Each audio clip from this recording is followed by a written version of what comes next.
everyone. I just wanted to do a quick update on day 22, which was yesterday. We are in the middle of our university outreach for 2 weeks, so we are sharing the gospel with a lot of students every day.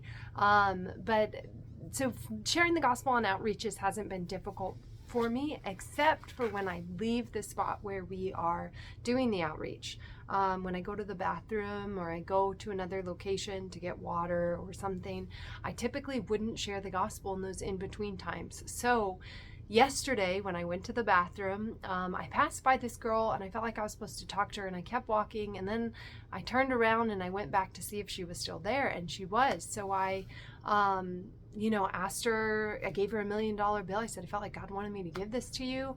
Asked her if anyone had ever shared with her that Jesus loved her so much that he died for her. She said, yes, she's Catholic. And I said, have you ever been born again?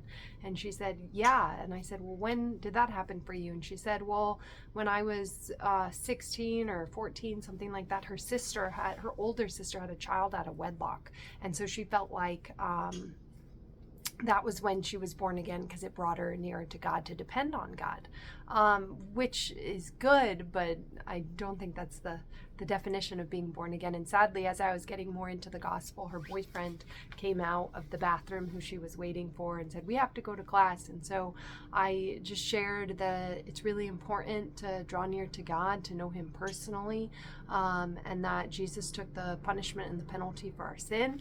And I said, I can't remember what else I said. I was kind of walking with them, but I shared something else, and then that was it. We broke. But I was grateful that God had or has been moving in me during this this challenge to break out of the confines of the places where I wouldn't share the gospel. So last night at dinner, I asked my husband, what are you grateful for? And we shared what we were grateful for. And I said, I'm grateful for this challenge. I'm grateful for this Share the Gospel challenge. God really is changing me through it and breaking me out of the fear that I was in.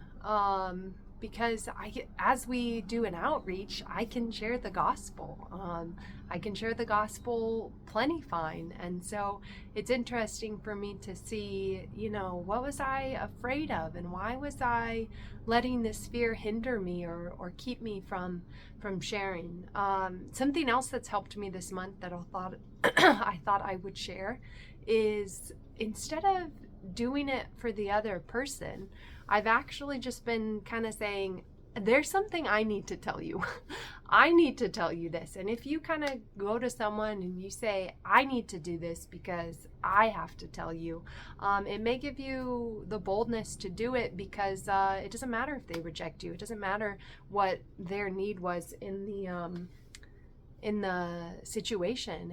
You can kind of say, I need to do this, and you can need to do it because God's telling you to do it. But if you have the feeling like, oh, this is what I have to do, and I'm doing this, and it's regardless of whether or not you receive it, I need to do this, it's kind of given me more of a boldness or an oomph to say, this is what I need to do. I need to tell you this.